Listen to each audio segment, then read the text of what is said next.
Hello, नमस्कार. मी मानस मोरे आणि मी तुमच्या सर्वांचं स्वागत करतोय चर्चा डीकच्या नवीन एपिसोडमध्ये.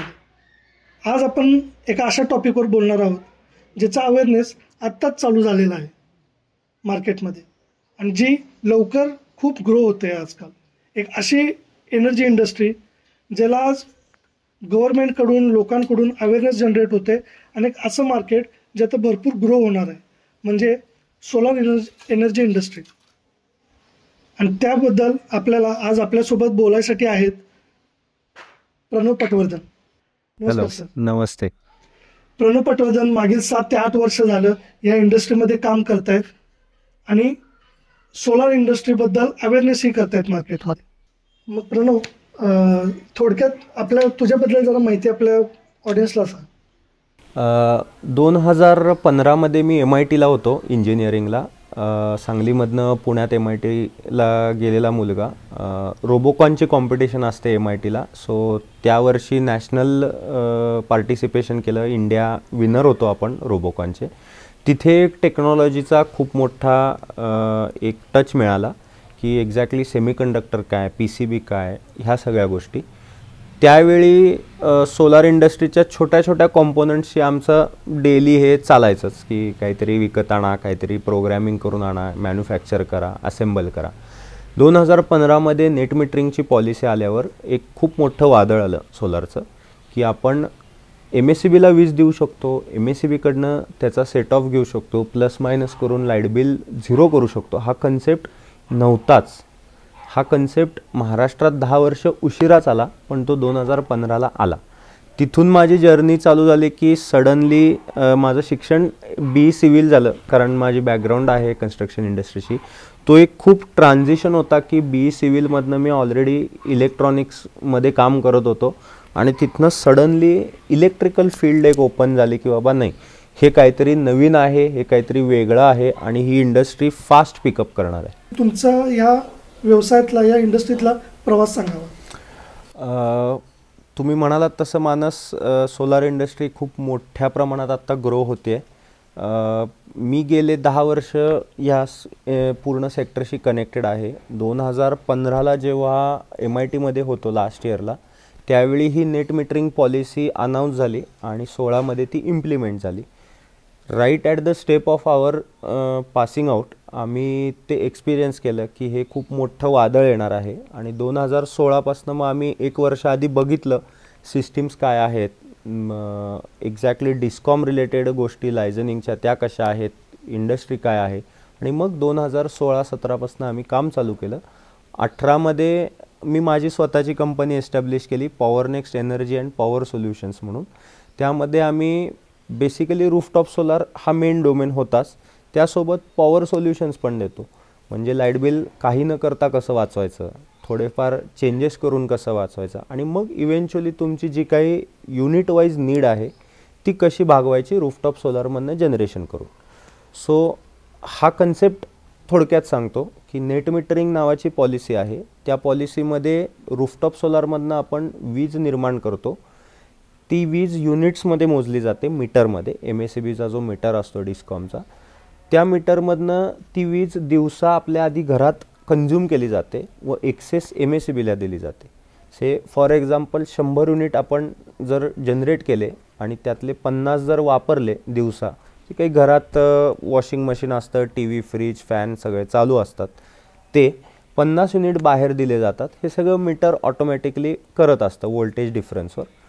आणि रात्रीच्या वेळी जेव्हा सोलार बंद असतं त्यावेळी जर आपण तेच 50 युनिट दिवसा दिलेले सेट ऑफ म्हणून रात्री घेतले तर आपलं लाईट बिल 0 येतं. हा बेसिक कॅल्क्युलेटिव्ह कन्सेप्ट आहे. ह्यामध्ये ही पॉलिसी 2016पासून इम्प्लिमेंट झालेली आहे. आता आज 8-9 वर्ष झाले या पॉलिसीला. आत्ता कुठे 2023पासून खूप मोठा एक डिफरन्स आणि क्लायमेट चेंज असेल, वॉटर शॉर्टेज असेल, अशा खूप गोष्टी आहेत ज्यामुळं हा सेक्टर 2023पासून बूममध्ये आला. सो ह्या पॉलिसीची ही बेसिक माहिती आहे.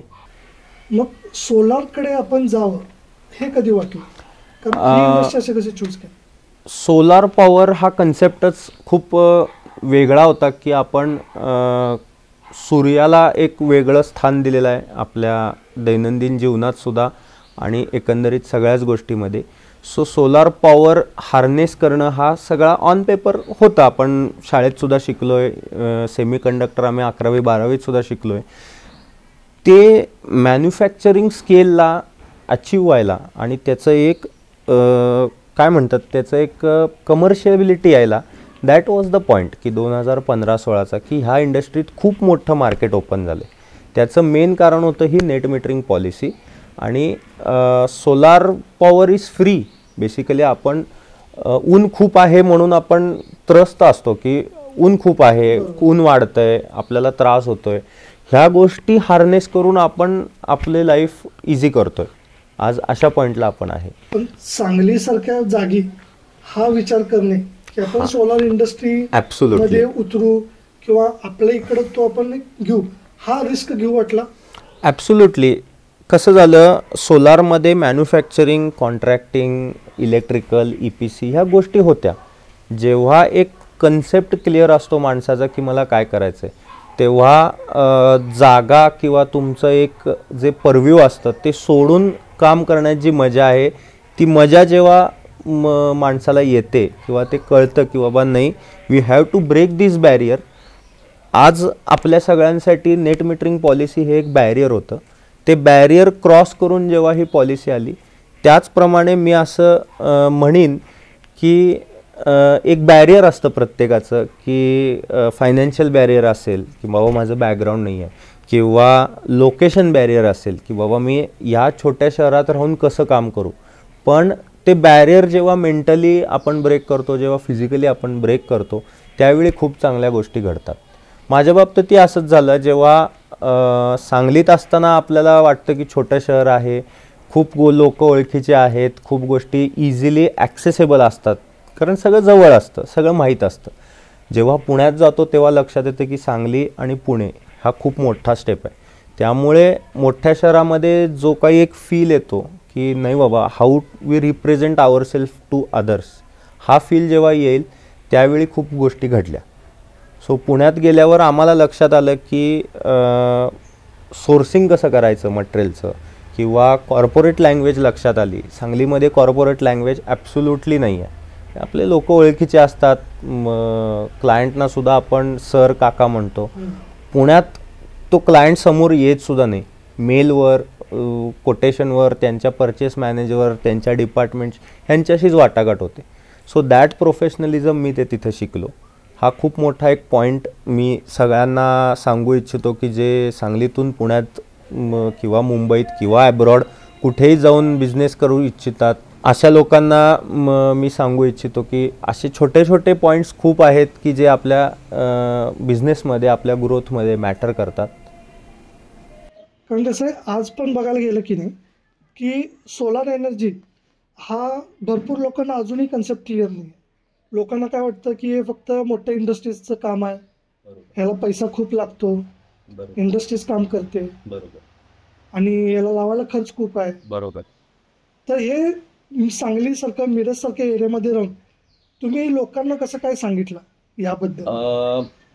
काय झालं मानस, जेव्हा मी बिझनेस चालू केला त्यावेळी लोकांना लाईट बिल हे खूप मोठं टेन्शन होतंच, आजही आहे, 10 वर्षापूर्वी होतं. आमचे बेसिकली आधीचे क्लायंट जे होते इनिशियल फेजमध्ये ते इंडस्ट्रीज होते, कारण इंडस्ट्रीजना टॅरिफ्स खूप जास्त व्हायचे. 10-11 रुपये टॅरिफ होतं त्यावेळी. तेच कॉस्ट ऑफ प्रोडक्शन 3 ते 4 रुपये होती. सो लोकांचे पेबॅक्स येत होते, लोकांचं जनरेशनवर जे फायदा होतो तो चांगला होत होता. त्यावेळीसुद्धा 2018 साली पहिली सबसिडी स्कीमसुद्धा महाराष्ट्र गव्हर्नमेंटने आणि MNREनी लॉन्च केलेली. 2 वर्ष ती चालली फेज 1 म्हणून. त्यावेळी आम्हीसुद्धा त्या स्कीममध्ये सुद्धा आम्ही रेसिडेन्शियल सबसिडी स्कीम्स केल्या, कामं केली. नंतर कोविडमुळे थोडी खूप इंडस्ट्री हॅम्पर झाली. Obviously global market, inflation, suddenly आज वेगळं सांगत होते, चायनाशी डील करतो आहे आपण सेमीकंडक्टर्समध्ये, त्यामुळे that was the source of everything. So खूप गोष्टी हॅम्पर झाल्या. पण अगेन नरेंद्र मोदी साहेबांनी खूप मोठा इनिशिएटिव्ह घेतला 2023 साली, मागच्या वर्षी, आणि 2023पासनं नवीन सबसिडी स्कीम लॉन्च झाली, जी प्रधानमंत्री सूर्यघर मुफ्त बिजली योजना म्हणून. त्यामध्ये ऑलमोस्ट 40% जो खर्च आहे ते सरकार उचलते. म्हणजे गव्हर्नमेंट स्कीम्स, गव्हर्नमेंट पण आता बऱ्यापैकी सपोर्ट करते. मानस, तुला आश्चर्य वाटेल की आज सोलार इंडस्ट्री एवढी मोठी आहे की तुझं माझं आयुष्य, आपल्यासारख्या 10 जणांना आपण एकत्र करून जर काम केलं, आपलं आयुष्य जाईल पण ते टार्गेट अचीव होणार नाही. फॅक्ट्स आणि नंबर्स जर बोलायचे झाले तर गव्हर्नमेंटनी 1,00,000 कोटी रुपये बाजूला काढून ठेवलेत रेसिडेन्शियल सेक्टरला सबसिडी देण्यासाठी. रेसिडेन्शियल म्हणजे फक्त 1 किलोवॉट, 2 किलोवॉट, 3 किलोवॉट, छोटी घरं, मीडियम साईज घरं आणि अपार्टमेंटची कॉमन कनेक्शन्स. पुण्या मुंबईत मोठे मोठे अपार्टमेंट्स आहेत, सगळ्या मेट्रो सिटीजमध्ये आहेत, ऑल ओव्हर इंडिया आहे. आपण महाराष्ट्राचा विचार 2 मिनटं मी बाजूला ठेवतो. UP बिहारमध्ये की जिथं लोकांचं काही नव्हतंच, नेट मीटरिंग पॉलिसीच नव्हती इतके वर्ष, ती इम्प्लिमेंट झाली. Orissa became a very big hub. Assam became a big hub. Surprisingly की आसाममध्ये वाटतं आपल्याला की तो आसाम मागासवर्गीय असेल किंवा GDPचं कॉन्ट्रीब्युशन कमी असेल. आसाममध्ये खूप मोठे मोठे कन्झ्युमर्स आहेत, खूप इंडस्ट्रीज आहेत, कारण रॉ मटेरियल्स आहेत, पेट्रोलियम आणि कोल एक्सेट्रा प्रॉडक्ट्स असल्यामुळे. That became a big hub in the last 1 year. So हे फिस्कल जे स्पेंडिंग होतं आहे गव्हर्नमेंटकडनं, 1,00,000 कोटीचं स्पेंडिंग आहे. 1,00,000 कोटी असूनसुद्धा फक्त 2% पॉप्युलेशन केटर होणार आहे. एक सिंपल गणित सांगतो, 1,00,000 कोटीमध्ये 1,00,000 घरांना त्यांनी साधारण त्यांनी सिंपल एक कॅल्क्युलेशन सांगतो, 1,00,000 कोटी त्यांनी बाजूला काढून ठेवलेत. 1 कोटी घरांचं टार्गेट आहे. आपल्या देशाची पॉप्युलेशन आपण साधारण 125-150 कोटीच्या घरात जर आज गेलेली आहे, त्याच्या अगेन्स्ट 1 कोटी घरं म्हणजे इट्स लेस दॅन 1%. जर आपण पर हाऊस किंवा पर डिस्कॉम कनेक्शन काढलं तर फक्त 2,00,000 कनेक्शन आहेत ज्यांना हे मिळणार आहे. हे आत्ताचं टार्गेट आहे. आत्ताच्या फेब्रुवारी 2025च्या आकडेवारीनुसार फक्त 10,00,000 कनेक्शन कन्वर्ट झाले आहेत सोलारला. म्हणजे आम्ही लास्ट 1 year दिवसरात्र काम करून जेव्हा माझ्या कंपनीचा capex, employee strength, contractors, workers हे 3 to 4 टाइम्स झालेत वर्षभरात. 4 पट ग्रो होऊन सुद्धा आपण आज फक्त 10%वर आहोत. एवढं मोठं मार्केट कॅप आहे. आणि टोटल जर इंडस्ट्री ज्यामध्ये government, PSU, all government buildings, all metro stations, airports, private malls, factories, सगळं ऑल ओव्हर इंडिया जर आपण विचार केला तर 500 गिगावॉटचं टार्गेट आहे 2030चं. 500 गिगावॉट हे टार्गेट एनर्जी वाईज जर असेल तर industry wise that will be somewhere around 2 lakh or 20 lakh crores minimum. म्हणजे 20,00,000 कोटीचं मार्केट आहे आजच्या पॉप्युलेशनला, आजच्या डिमांडला, जिथे एक मिडल क्लास फॅमिलीतला माणूस AC अजून वापरत नाही, तो कन्झर्व करतो पॉवर. सो पर्सनली माझं मत असं आहे की हे 20 lakh crore नसून ते जेव्हा प्रॅक्टिकली इम्प्लिमेंट होईल, जेव्हा पुढच्या 10 वर्षामध्ये नवीन यूथ पुढे येईल की विचार इंटेन्सिव्ह ऑन पॉवर, मला माझी लाईफ खूप चांगली जगायची, ते 20,00,000 कोटी नसून ते 200,00,000 कोटीला जाईल. एवढं मोठं टार्गेट आज आपल्याकडे पुढच्या 10 वर्षाचं आहे. मग आज हे मार्केट आता एवढं एक्सपांड होते, जसं तू सांगितलास, एवढं मोठं ग्रो होते. येस. तर जर करिअरच्या हिशोबाने बघायचं म्हणलास, मग तो जॉब असेल किंवा नवीन उद्योजक असतील, नवीन स्टार्टअप्स असतील ज्यांना ह्या इंडस्ट्रीमध्ये उतरायचं आहे. कारण आजचे यूथ जो आहे तो ट्रेडिशनल मार्केट बघत नाही, नवीन एक्सप्लोर करायचं बघतो. ॲब्सोल्युटली. तर हे मार्केट स्कोप त्यांच्यासाठी कसं मोठं असू शकतं? त्या बाबतीत मी असं एक माझं मत आणि एक गायडन्स म्हणून सांगेन की नवीन येणाऱ्या उद्योजकांना डेफिनेटली ही ऑपॉर्च्युनिटी टॅप करावी, कारण ही opportunity once in our lifetime आहे. एकदा सोलार बसवलं की पुढे 10-15 वर्ष that customer is not going to return to us. He will return to us in the form of service. Okay. So एवढं मोठं मार्केट असताना definitely each and everyone should participate in a nation building program which is happening right now. आज जे सोलारचं काम होतं आहे देशामध्ये, this work is going to build the nation after 2040. Okay, आपलं इम्पोर्ट कमी होणार आहे, फॉसिल फ्युएल्सवरचा डिपेंडन्सी कमी होणार आहे. हेच सोलार पॅनल्स आफ्टर 20 इयर्स परत रिपीट होणार आहे सायकल. त्यावेळी नवीन टेक्नॉलॉजी आली असेल, हायड्रोजन आला असेल, वॉट एव्हर इट इज. ह्यामध्ये आजच्या माणसाला किंवा आजच्या यूथला पार्टिसिपेट तर नक्की केलंच पाहिजे. करताना 2-3 सेक्टरल डेफिनेशन मी सांगू इच्छितो की त्या फॉलो झाल्या पाहिजेत. एक म्हणजे प्युअरली ट्रेडिंग, की बाबा आमचं ट्रेडिंग बिझनेस आहे, माल येतोय माल जातोय. सो हा एक पॉईंट झाला. ह्याच्यासोबत एन नंबर ऑफ मटेरियलचं ट्रेडिंग आहे किंवा त्याचं असेंबलिंग आहे, की छोटं मोठं बाबा 100 कॉम्पोनंट आणले, 100 कॉम्पोनंटमधले 80 विकले आणि 20 असेंबल करून नवीन कॉम्पोनंट विकला. इथे खूप मोठं काम होईल येत्या 2-3 वर्षामध्ये. आणि कॉन्ट्रॅक्टिंग अँड EPC तर आहेच. सो कॉन्ट्रॅक्टिंगमध्ये खूप मोठा स्कोप आहे, कारण एवढं मोठं 200 लाख कोटीचं काम करायला माणसं पण का चांगली. बरोबर. त्यामुळे contracting will be the biggest source of overall industry, की जिथे खूप चांगलं काम आणि खूप सगळ्यात जास्त काम होईल. मग यासाठी वेगळी एज्युकेशन लाईन आता क्रिएटेड आहे आपल्याकडे? डेफिनेटली आहे. काही कॉलेजेसमध्ये रेन्युएबल एनर्जीसाठी स्पेसिफिक रेन्युएबल एनर्जीसाठी कोर्सेस आहेत आणि ते डिग्रीसारख्या लेवलचे कोर्सेस आहेत. जसं 4 वर्ष आपण BE BTech हे कोर्सेस होतात, तसे ते 2 वर्षाचे स्पेशलाइज्ड कोर्सेस आहेत की ज्यामध्ये फक्त रेन्युएबलमध्येच काम होतं. सो त्या कोर्सेसमधनं पास झालेली मुलं ही व्हेरी फोकस्ड ऑन रेन्युएबल असणार आहेत. सो तो एक खूप चांगला कोर्स असणार आहे. आपल्या इथे इचलकरंजी कॉलेजला तो कोर्स आहे, शरद इन्स्टिट्यूटला पण आहे आणि इचलकरंजी कॉलेजला पण आहे. तिथे आहे. मग कसं आहे की प्रत्येक इंडस्ट्रीचे पॉझिटिव्ह साईड पण असते आणि एक निगेटिव्ह साईड पण असते. आता आपण बूम आहे, सो आपण सगळ्या गोष्टी पॉझिटिव्हली बघतोय, पण प्रत्येक इंडस्ट्रीमध्ये काही ना काही खाचाखुणा असतातच. मग यातलं असं काय आहे, निगेटिव्ह साईड काय आहे यामध्ये?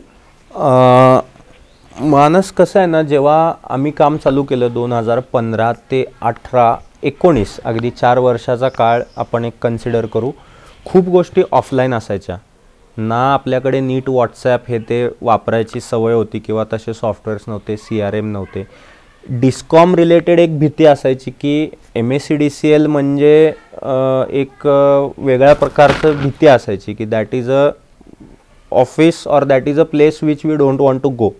हा एक खूप मोठा गैरसमज होता लोकांच्या मनामध्ये. तो काळही तसा होता की MSEDCL मध्ये प्रत्येक गोष्ट ऑफलाईन जायची. म्हणजे MSEDCL म्हणजे आपलं महावितरणचे जे डिस्कॉम आहे, जे आपल्याला वीज प्रोव्हाइड करतं. सो हे एक असं खातं आहे की ह्याबद्दल लोकांच्या मनात आय डोंट नो वाय एक भीती पण आहे आणि एक अननेसेसरी राग निर्माण झालेला आहे की नीट कामं होत नाहीत, वेळेत होत नाहीत.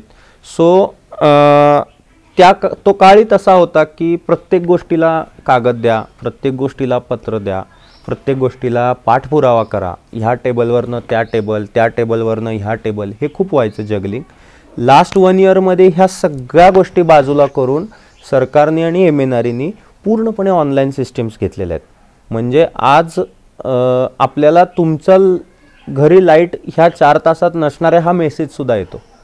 सो तसं बघायला गेलं तर हा खूप मोठा हर्डल होता इन आवर इनिशियल इयर्स, की जो MSEBचं काम खूप चांगल्या पद्धतीने करेल किंवा जो फास्ट करेल, that was the winner in the industry. हा एक पार्ट होता. आणि जो चांगल्या क्वालिटीचे इम्पोर्टेड पॅनल्स, इम्पोर्टेड टेक्नॉलॉजी देईल, त्याचं एक महत्त्व किंवा एक त्याची इमेज खूप वेगळीच होती.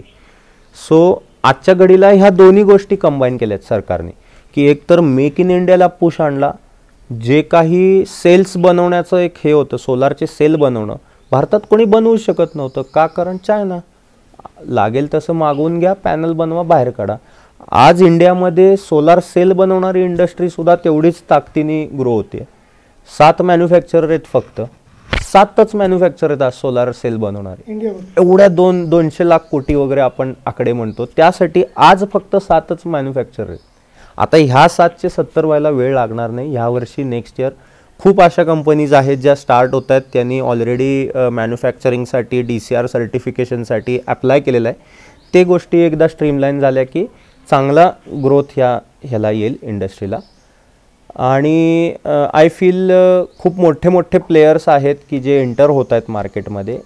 Reliance is a very big name right नाव which is about to enter in this market.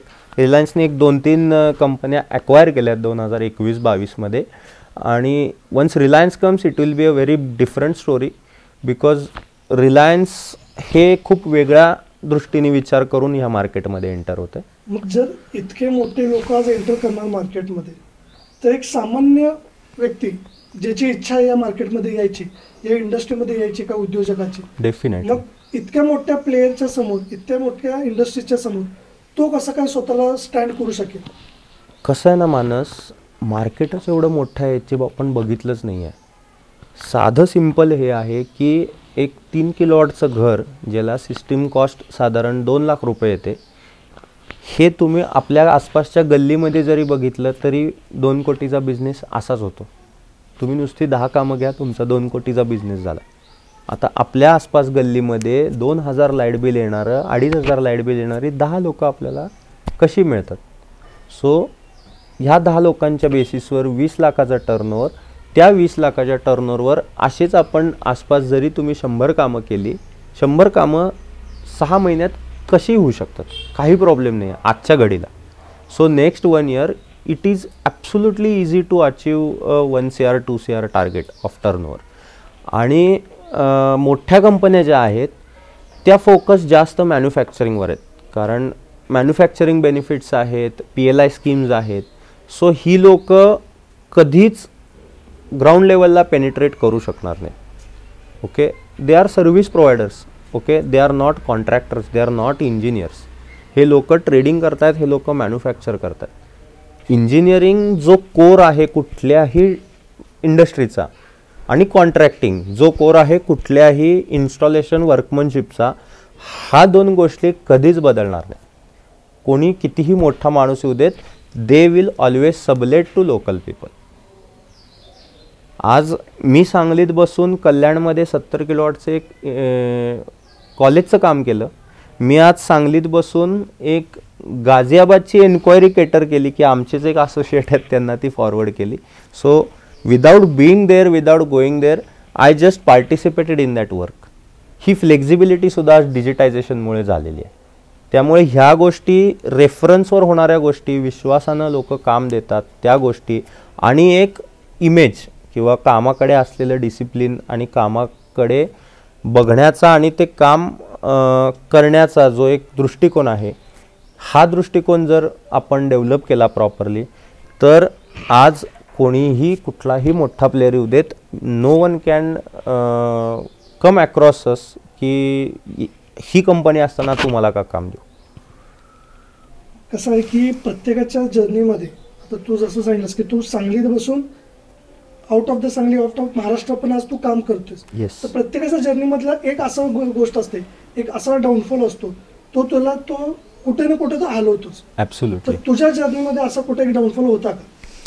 2020ला एक खूप मोठं काम आलं एका इंडस्ट्रीचं, अराऊंड 1.25 कोटीचं काम होतं. आणि तो काळ असा होता की 2020च्या कोविडमधनं आम्ही बाहेर पडून त्यांनी एन्क्वायरी जनरेट केली साधारण ऑक्टोबर-नोव्हेंबरमध्ये. काम चालू झालं जानेवारीमध्ये. The client was also an NRI, की ते मोठी फॅमिली, थोडे NRIs होते, थोडे इंडियन त्यांचे रिलेटिव्स होते. सगळे कन्फर्मेशन येऊन जानेवारीत काम चालू इस्तोवर इकडे इन्फ्लेशन आणि ग्लोबल पॉलिटिक्समुळे आमचा रेटच बसेना. परत रिवाईज केलं. परत मार्चमध्ये सेकंड वेव्ह आली. ते मटेरियल येऊन पडलं आहे, आमची माणसं आतमध्ये, सेकंड वेव्ह आहे साहेब, ऑक्सिजन नाही आहे, आमचे पाहुणे हॉस्पिटलाइज आहेत, 1-2 घरी अनफॉर्च्युनेटली डेथ पण झाली. क्लायंटच्या घरीसुद्धा सेम इश्यूज झालेले की त्यांच्या आई सिरियस होत्या वगैरे. So that was such a chaos की फिजिकल स्ट्रेंथ, वर्कमनशिप, इंटरेस्ट, मटेरियल, ह्या सगळ्या गोष्टी मॅनेज करूनसुद्धा आपल्या फॅमिली, आपल्या आसपासच्या लोकांच्या आपण डेथ्स बघत होतो आणि त्यामध्ये जो एक मेंटल स्ट्रेंथचा जो एक डाऊनफॉल आलेला तो खूप मोठा पॉईंट होता. ते काम लॉसमध्ये केलं, आम्ही कंप्लीट केलं. But that work gave me 2 कोटीचं काम होतं. That work gave me 10 crore business, की ह्यांचं काम तुम्ही ह्या एन्व्हायरमेंटमध्ये करू शकलाय की. आणि त्यांनी जे रेफरन्स दिले आणि त्यांनी जे गुडविल आम्हाला दिलं त्यामध्ये आम्ही खूप मोठी कामं केली. कारण माझा हा प्रश्न विचारायचा मुद्दा काय होता, कारण आज सगळे लोक बिझनेसला बघताना की एक सक्सेस कडनंच ॲब्सोल्युटली की लोकांचं रील्स, आजकाल रील्स वगैरे चालू आहेत, व्हिडिओज मध्ये सगळेजण सांगतात, तर सगळेजण एक पॉझिटिव्ह साईडच बघतात आणि लोक त्या पद्धतीने जातात. पण एक छोटासाही हर्डल आलं किंवा कुठे तर खचला तो माणूस तिथंच दबतो. कारण आधीच आपण महाराष्ट्रात असून महाराष्ट्रात लोक भरपूर उद्योजकाकडं किंवा बिझनेसच्या पॉईंट ऑफ व्ह्यू बघत नाहीत, कारण आपण तशा एन्व्हायरमेंटमध्ये कधी राहिलो नाही. खरं. तर लोक थोड्याही गोष्टी जर काय झाल्या तर ते दबतात आणि मोटिवेशनली किंवा मॉरल त्यांचा डाऊन होतो, खाली होतो. मी बाहेर पडेन की नाही, या सगळ्या संकटातनं बाहेर येईन की नाही, यातनं तू कसा बाहेर आलास, हाच माझा विचाराचा उद्देश होता. कसं असतं ना, discom related issues, paperwork related issues, आता गेले 4 महिने, आजचीच वस्तू सांगतो, गेले 4 महिने MSCDCLचा पोर्टल, सबसिडीचा पोर्टल, MNREचा पोर्टल हा 3 ते 4 वेळा बदलला आहे. आज एक, उद्या एक, आज सर्व्हर डाऊन, उद्या हे डाऊन, इथनं तिकडं डॉक्युमेंट दिसत नाही आहे म्हणून तो ऑफिसर तिकडे ते भरू शकत नाही आहे. ह्या गोष्टी आजही आम्ही फेस करतो आहे. फक्त कसं आहे ना, ह्या गोष्टी एका खूप चांगल्या पद्धतीने कस्टमरपर्यंत जेव्हा पोचतात त्यावेळी तो कस्टमर शांत होतो. आज माझ्याकडे मी एक रिलेशनशिप मॅनेजर नावाचं एक पोस्ट क्रिएट करतो आहे. गेले 2 महिने ते मीच काम करतो आहे, पण आज ते पोस्ट क्रिएट करायची गरज पडते आहे, कारण एकतर कामं इतकी चालू आहेत, जरासं कुठंतरी प्रोक्युरमेंटमध्ये इश्यू आला की त्याच्या मागे 4 जण हॅम्पर होतात. आणि दुसरं म्हणजे discom MNRE versus metering process, ह्यामध्ये जे डॉक्युमेंट फिरतं ह्याच्यात कुठेही एक सर्व्हर डाऊन झाला की ते पुढे अर्धा दिवस लटकतं. ह्यामध्ये आलेले परत मार्च एंडचे इश्यूज, नवीनच आता ट्रम्पने एक वॉर डिक्लेअर करण्याच्या बेतात आहेत, त्याचे काय इम्प्लिकेशन्स होतील we will never know, will come to know next month. So अशा गोष्टी टॅकल करता आल्या पाहिजेत, अशा गोष्टी आधी माहीत पाहिजेत की हे असं होणार आहे बाबा पुढे. आणि ह्या गोष्टी जेव्हा आपण खूप चांगल्या पद्धतीने समजून उमजून आपण तिथे एंटर करतो तेव्हा आपल्याला त्या टॅकल करायला खूप चांगलं पडतं. आणि ओव्हरऑल एक जर सांगितलं तर कस्टमरपर्यंत प्रत्येक गोष्ट पोचली पाहिजे. मग भलेही तुम्ही त्याला व्हॉट्सॲप मेसेज करा, भलेही तुम्ही त्याला ब्रॉडकास्ट करा, भलेही तुम्ही त्याला आणि काही माणूस ठेवा की बाबा जाऊन त्याला सांग जा म्हणून, पण ह्या सिस्टीम्स असल्या पाहिजेत. आज माझ्या काही कस्टमरची 3-4 महिने सबसिडी अडकलेली आहे. होऊ शकतं प्रोग्रॅमिंग एरर्समुळे अडकली आहे, काही पोर्टलला इश्यूज होते, बॅक टू बॅक 2 इलेक्शन गेल्या वर्षात झाले. सो काही स्टाफ जे IAS केडरचे स्टाफ होते वगैरे MNREतले ते जागेवर नसल्यामुळे काही प्रोग्रॅमिंग इश्यूज होते. असे खूप जणांच्या सबसिडीज अडकलेल्या आहेत आज मार्केटमध्ये. त्यांना आम्ही एक ब्रॉडकास्ट लिस्टच करून ठेवली आहे की मी माझा एक स्टाफ अपॉइंट केला आहे, दररोज तो एक कंप्लेंट रजिस्टर करतो आणि त्या ब्रॉडकास्टमध्ये फोटो टाकतो की साहेब तुमची कंप्लेंट आम्ही रजिस्टर केली आहे, मला जशी पुढून अपडेट येईल तसं मी तुम्हाला कळवतो. इथंपर्यंत जेव्हा आम्ही विचार करतो की त्या माणसानं लोन काढून, त्या माणसानं कुठून तरी काहीतरी 2-3 लाख रुपये बाजूला काढून मला दिलेत आणि त्याला आज सबसिडी मिळत नाही आहे, तर जेव्हा हे फिलिंग येतं माणसाला की त्याचे पैसे अडकलेत म्हणजे माझे पैसेसुद्धा अडकलेत, हे जेव्हा फिलिंग येतं तेव्हा ते काम खूप चांगलं होतं. आणि सर्व्हिस इंडस्ट्रीचा किंवा ह्या सोलर इंडस्ट्रीचा हा खूप मोठा एक डोमेन आहे की सांगितलेल्या गोष्टी एक असतात, ऑन पेपर लिहिलेल्या गोष्टी एक असतात, आणि जेव्हा जमिनीवर उतरून काम करायची वेळ येते तेव्हा डिस्कॉम रिलेटेड इश्यूज जे येतात ते खूपच वेगळे असतात, जे लेमन लोकांना समजत नाहीत की जे आम्ही काय दररोज पळत असतो. सो ह्या गोष्टी जेव्हा व्यवस्थितपणे केटर होतात that time it will matter. मग आता इंडस्ट्री तर चांगली चाललीच आणि चांगली जाणारच आहे. त्याचं फ्युचर तुला काय वाटते स्पेसिफिकली इंडियासाठी? फ्युचर मला असं वाटतंय मानस की आज मॅन्युफॅक्चरर जे आहेत ते 10 टाइम्स होतील, कारण कुठल्याही कंपनीने आज पॅनल बनवले तरी ते खपणार आहेत, कारण एवढा मोठा डिमांड आहे, प्रत्येकाचं सेल्फ कन्झम्पशनच एवढं जास्त आहे. त्या बाबतीत 10x तर आरामात ग्रो होतील.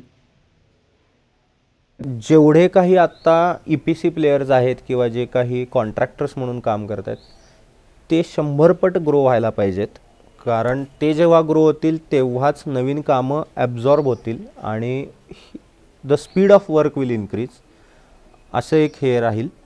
आणि सेमीकंडक्टर्स किंवा जी काही मॅन्युफॅक्चरिंग आहे ह्यामध्ये खूप मोठे बदल होतील. नवीन नवीन टेक्नॉलॉजीज, नवीन नवीन शोध लागतील पॅनल्स बनवण्याकडे, पॅनल्स अजून जास्त कॅपॅसिटीचे किंवा एफिशियन्सीचे बनवण्याच्या दृष्टीने. जेव्हा कुठले कन्सल्टंट्स डिझायनिंग करतात कुठल्याही नवीन प्रोजेक्टचं, मग भलेही ते स्ट्रक्चर असेल, बिल्डिंग असेल, एखादं रेल्वे स्टेशन असेल, एअरपोर्ट असेल, ते सोलारला कसं कॉम्पॅटिबल राहील ह्याचा विचारसुद्धा लोक आजही करतात. सो माझे 1-2 क्लायंट आहेत ते मला आर्किटेक्टकडे बसवतात की बाबा माझे नवीन प्रोजेक्ट आहे, ह्याच्यासाठी कसं सोलारला आपल्याला जायला येईल ह्याचे इनपुट तू आर्किटेक्टकडे जाऊन बस आणि कर. सो हा कन्सेप्ट पण येतो आहे. अशा दृष्टीने हे फील्ड खूप वेगळ्या ट्रान्सफॉर्मेशनमध्ये जाईल. हायड्रोजन एनर्जी आणि सोलार ह्यांचं कसं कॉम्बिनेशन बसेल हा एक खूप मोठा रिसर्च आणि एक विचाराचा विषय आहे. दॅट विल ऑल्सो हॅपन असं मला वाटतं. हायड्रोजन आणि सोलार याचं पण एक ह्याचं कॉम्बिनेशनमध्ये काहीतरी नवीन खूप मोठं निर्माण होईल. एक गमतीचा किस्सा सांगतो. जेव्हा मगाशी तू म्हणालास की गव्हर्मेंट काय इनिशिएटिव्ह करतंय किंवा गव्हर्मेंट किती सपोर्ट करतंय, ह्याच्या बॅकड्रॉपला एक छोटासा किस्सा सांगतो की गव्हर्मेंट हे का करतंय. ह्याचं एक खूप मोठं कारण आहे. एक तर म्हणजे ऑइल इम्पोर्ट कमी करायचं आहे गव्हर्मेंटला. Fossil fuel, natural gas, coal ह्या गोष्टी पुढच्या 50 वर्षांनी संपणार आहेत असं एस्टिमेटेड आहे. तरीसुद्धा आजच्या घडीला आपण इम्पोर्ट करतो ते त्यांना कमी करायचं आहे. इथंपर्यंत सगळ्यांना माहिती आहे, इथंपर्यंत एव्हरीवन नोज की फॉसिल फ्युएल्स कमी करायचे. ह्याच्या पुढे जाऊन एक असा कन्सेप्ट आहे की आज वॉटर शॉर्टेज एवढं आहे की आजच्या जनरेशनला, आजच्या पिढीला, आजच्या पॉप्युलेशनला पाणी द्यायसाठी आपल्याकडे पाणी कमी आहे. उद्या जर आपल्या मुलांना पाणी देण्यासाठी, वीज देण्यासाठी कोयना धरण बांधायचं झालं तर कसं बांधणार? It is practically impossible to build one more Koyna dam और build one more Bhakra Nangal dam, की ज्यावर ही सगळ्यात देशातली सगळ्यात 2 मोठी राज्य हेवी वेट्स पंजाब आणि महाराष्ट्र ही या डॅम्सवर आज जगतायत बेसिकली. त्याचं जे एक स्पेंडिंग असणार आहे की 30 लाख कोटी, 50 लाख कोटी एवढा मोठा डॅम बांधायला खर्च येईल, हे करण्यापेक्षा सरकार एक प्रकारे काय करतं आहे, आपलं रूफ वापरून आपल्यालाच वीज देऊन, शेजाऱ्यांना वीज देऊन दुसऱ्या लोकांना पण वीज देतं आहे आणि ती फुकट बनते आहे. एवढं मोठं काम आणि हे सगळा गोंधळ घालण्यापेक्षा. सो आय फील की हाही एक खूप मोठा इम्पॅक्ट कमिंग इयर्समध्ये आहे की सोलारमुळे पाणी किती वाचतं आहे, सोलारमुळे पाण्यावर डिपेंडन्सी कमी किती होते लोकांची, हाही एक मोठा त्यामध्ये फॅक्टर आहे. आणि त्यामुळं मी असं म्हणतो की हे जे आज सरकार 78,000 सबसिडी देतं आहे 3 किलोवॅटसाठी, ही सुद्धा कमी आहे. 1 लाख रुपये जरी दिले तरी कमी आहे. का? कारण सरकारचे ओव्हरऑल कंट्रीचे बघितले तर 50 लाख आणि 1 लाख कोटीच्या अगेन्स्ट 50 लाख आणि 100 लाख कोटी वाचतात. हा एक सर्कल या इंडस्ट्रीचा आहे. मग तू आता जसं आहे एक मोठं ओशनच आहे ही इंडस्ट्री, तर या ओशनमध्ये तू पुढे नेक्स्ट 5 इयर्समध्ये तू स्वतःला कुठे बघतोस? नेक्स्ट 5 इयर्स कॉन्ट्रॅक्टिंग तर आहेच. गव्हर्मेंटच्या इतक्या प्रॉपर्टीज आहेत, बिल्डिंग्स आहेत, PSU कंपन्या आहेत, ह्या सगळ्यांचे जे काही एक पॉवर डिमांड आहे, ही खूप मोठी डिमांड आहे की फक्त ह्यामध्येच काम करत राहिलं की जसं एक कॉन्ट्रॅक्टर असतात, आम्ही फक्त रोड कॉन्ट्रॅक्टिंगच करतो किंवा आम्ही फक्त CD वर्कच करतो, आम्ही फक्त पाटबंधाऱ्या खात्यातच काम करतो, अशा बेसिसवर सोलारमध्ये 3-4 सेगमेंट्स आहेत की आम्ही फक्त 500 किलोवॉटच्या वरच करतो, आम्ही फक्त मेगावॉट स्केलमध्येच करतो, आम्ही फक्त 1-2-3 किलोवॉटच करतो, असेही प्लेयर्स आहेत. सो हे सेगमेंटेशन ज्याला खूप चांगल्या पद्धतीने मॅनेज करता येईल तो माणूस खूप चांगला परफॉर्म करेल. आज माझ्या कंपनीमध्ये 1-2-3 किलोवॉटची कामं चालू आहेत. अराऊंड महिन्याला आम्ही एक 50-60 साईट इझिली कवर करतो. इंडस्ट्रीजमध्ये कामं चालू आहेत 200 किलोवॉट 500 किलोवॉटची आणि टेंडर्सही चालू आहेत. So next 5 years market cap grow करणं, जे आम्ही आज सांगली, कोल्हापूर, इचलकरंजी, जयसिंगपूर ह्या रिजनमध्ये 90-95% बिझनेस माझा इथं येतो, तोच मी बघतोय की पुण्यात, मुंबईत की जिथे क्वालिटी काम करणारे खूप कमी आहेत, नुसते कॉर्पोरेट फेस असणारी लोक खूप जास्त आहेत की जे मार्केटिंग करतायत आणि आमच्यासारख्या लोकांना सबलेट करतायत कामं. अशा मार्केटमध्ये पेनिट्रेट होण्यासाठी खूप चांगलं ऑपॉर्च्युनिटी आहे. So I feel my company will take up that. आणि 5 वर्षानंतर आज जे बसवलेले पॅनल आहेत किंवा आजच्या आधी 10 वर्षापूर्वी जे बसवलेले पॅनल आहेत ते कुठेतरी स्क्रॅपला येतील, ते कुठेतरी रिसायकलिंगला येतील. So solar panel recycling and solar inverter maintenance or refurbishing हा खूप मोठा परत एक इंडस्ट्रीला टर्न येईल. त्यातलं एक सेगमेंट आहे. कारण कसं आहे, सिलिकॉन हा शाश्वत एलिमेंट आहे, वाळूमध्ये असतो, इतके वर्ष हजारो वर्ष वाळू आहे अशी पडून आहे आपल्या इथे, कशाला काही होत नाही काय नाही. सो ह्या सिलिकॉनपासून जे सोलार पॅनल बनवलेलं आहे, हे सोलार पॅनल रिसायकल करण्याची टेक्नॉलॉजीज अजून डेव्हलप झाली नाही.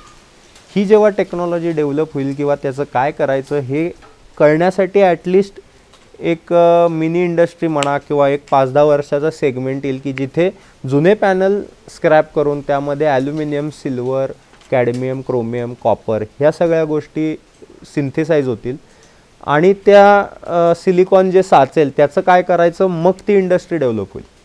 सो 5 वर्षामध्ये रिसायकलिंग अँड रिफर्बिशिंग हा एक खूप मोठा फॅक्टर मी स्वतः बघतोय जिथे माझी कंपनी काम करेल. आणि अलॉंग विथ दॅट मग मल्टिपल प्रॉडक्ट्स आहेत. आज आम्ही EV चार्जर्समध्ये काम चालू केलेलं आहे. सो आपला पहिला चार्जर घोडावत सरांच्या फार्म हाऊससमोर पेट्रोल पंपावर बसतोय. आता एक आठवड्याभरात कमिशनिंग आहे. वाढदिवसाला सरांचा लास्ट वीक वाढदिवस झाला, सर बघून पण गेले installation. So EV chargers is one concept which will be again coupled with solar, की तुम्ही हे पण करताय तर मला हे इंटिग्रेट करून द्या की माझं लाईट बिल 0 करताय तर तिथे हे डिमांड पण वाढवा, एक वेगळं बिझनेस मॉडेल द्या आणि त्याचं परत सोलार करून लाईट बिल 0 करा. हा एक कन्सेप्ट येणार आहे. त्याची डिमांड खूप वेगळ्या वाटेने वर चाललेली आहे. So that is one industry which I am very very very interested and bullish on. त्यामध्ये काम अनलिमिटेड आहे असं मला वाटतं. मग आता आज आपण आत्ताच्या सगळ्या गोष्टी कव्हर केल्यातच. येस. तरी मी म्हणतो की असे काय पॉईंट्स आहेत का जे जर कोण सोलार इंडस्ट्रीमध्ये जर इंटरेस्टेड असेल किंवा त्याला यात काही करायचं असेल, असे काय बेसिक पॉईंट्स आहेत का जे त्याने लक्षात ठेवले पाहिजे? बेसिक पॉईंट्स तर मी असे म्हणेन की कॉर्पोरेट कंपन्यांचे जे वॉरंटीज आहेत ह्या वॉरंटीज खूप स्पेसिफाईड आहेत. आज अनफॉर्च्युनेटली मी असं सांगू इच्छितो लोकांना की मार्केटमध्ये जे अनस्पेसिफाईड आणि नॉन डिफाईंड काम चालू आहे की सोलार बसवणं खूप सोपं आहे, आज बसवून गेला आहे माणूस, महिन्याभराने फोनच उचलत नाही. हे जे नॉन टेक्निकल काम करणारे एक ग्रुप झालेला आहे निर्माण, त्या वाटेला कसं जाऊ नये ह्या गोष्टी खूप केटर करतात. Because that is one time easy money but it won't satisfy the customer nor it will give you a repeat customer.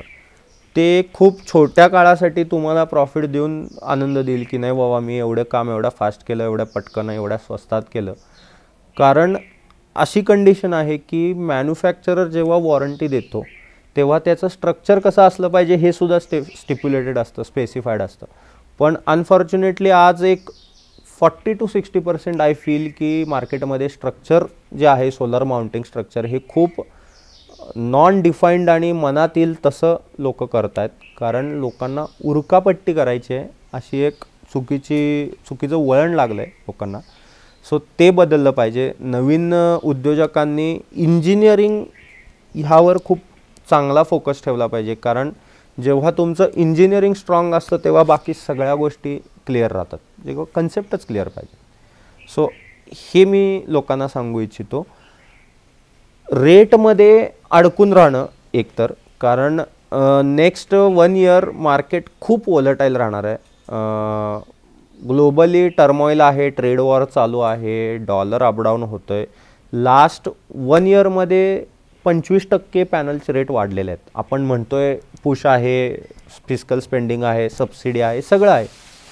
25% पॅनलचे रेट वाढले ज्यावेळी ही स्कीम लॉन्च झाली फेब्रुवारी 2024ला आणि आज फेब्रुवारी 2025ला 25% पॅनलचे प्राइसेस वाढलेले आहेत. नो डाऊट व्हॉल्यूममध्ये त्याचा फरक फारसा पडत नाही, पण the fact is a fact. So ह्या राईजमध्ये जो अडकेल त्याला उद्या फुकट काम करायला लागेल. एखादं दुसरं काम आम्ही केलेलं आहे, कारण सडनली कमिट केलेली प्राईस आहे, पुढनं मटेरियलच आलं नाही आहे वेळेत, ॲडव्हान्स प्राईसला आलेलं आहे. सो ह्या गोष्टी खूप काळजीपूर्वक करायला पाहिजेत की येणारं मटेरियल हे खूप शॉर्टेजमध्ये येणार आहे, येणारं ग्लोबल प्राइसिंग हे खूप वॉलटिलिटीमध्ये येणार आहे. सो विचारपूर्वक एका स्पेसिफिक स्केलला जाऊनच काम केलं पाहिजे असं मला वाटतं. नक्कीच. आता आपण जी सगळी चर्चा केली त्यातनं भरपूर काही मलाही शिकायला मिळालं, आपल्या ऑडियन्सलाही भरपूर काय काय मिळालं की नक्की ही अनअवेअर इंडस्ट्री काय आहे. येस, इंडस्ट्री केवढी मोठी आहे, इंडस्ट्रीमध्ये काय काय होतं आहे, फ्युचर काय असणार आहे या इंडस्ट्रीमध्ये, या सगळ्या गोष्टी आज आपण बघितलेल्या आहेत. थँक्यू प्रणव की तू वेळ काढलास आम्हाला, आमच्या ऑडियन्सला ह्याबद्दल सगळ्या गोष्टी सांगितल्यास. आणि मला नक्कीच वाटतं की हे ऐकून ज्यांना इंटरेस्ट आहे या सगळ्या गोष्टी ऐकून, या गोष्टी सगळ्या पॉईंट्स कन्सिडर करून या मार्केटमध्ये उतरताना ते एक चांगल्या मोटिवेशनने उतरतील. ज्या अडचणी आहेत त्या अडचणी टाळतील. येस, आणि सगळ्या गोष्टी कन्सिडर करून एक नवीन स्टार्टअप, एक नवीन रेव्होल्युशन चालू करतील सोलारमध्ये. नक्कीच मानस. परत परत परत एकदा मी सांगू इच्छितो की मार्केट हे आपल्या टोटल करिअर, लाईफ करिअरच्या पेक्षा मोठं आहे. कितीही काम करा कमी आहे अशा स्टेजला आपण आहोत. फॉर्च्युनेट आहोत की आपल्या जनरेशनमध्ये हे काम आलेलं आहे. आणि सोलार ही एक आत्ता नेशन बिल्डिंग ॲक्टिव्हिटी झालेली आहे. कारण पाणी वाचवताय, वीज जनरेट करताय, लोकांची लाईफस्टाईल वाढवताय की लोक आज जास्त वीज वापरतायत, AC फॅनमध्ये जरा जास्त सुखी राहत आहेत. आणि नेशन बिल्डिंग का म्हणतो मी, कारण मॅन्युफॅक्चरिंग सगळं भारतात होतं आहे. सो तो जो एक मोठा स्केल आहे, जो मी म्हणलं तुला 200 लाख कोटीचं मार्केट आहे, त्या 200 लाख कोटीतलं 50 ते 100 लाख कोटी तर नुसतं मॅन्युफॅक्चरिंगच आहे. हा सगळा कन्सेप्ट आहे. त्यामुळे मी परत एकदा लोकांना सांगतो की ही ऑपॉर्च्युनिटी मिस करू नका. तुम्ही कराल तेवढं काम कमी आहे, तुम्ही बसवाल तेवढे पॅनल बसवा, सिस्टीम्समध्ये या, मॅन्युफॅक्चरिंग करा, ट्रेडिंग करा, कॉन्ट्रॅक्टिंग करा, नुसतं सर्व्हिस प्रोव्हायडर म्हणून काम करा, मार्केटिंग प्रोव्हायडर म्हणून काम करा, but you participate in this rally. This is what I feel. Thank you Pranav. चलो, थँक्यू मानस. सो अशाच नवीन माहितीसाठी, अशाच नवीन कॉन्टेंटसाठी, व्हिडिओसाठी आपल्या चॅनलला लाईक, सबस्क्राईब आणि शेअर करा. चर्चा ढीग.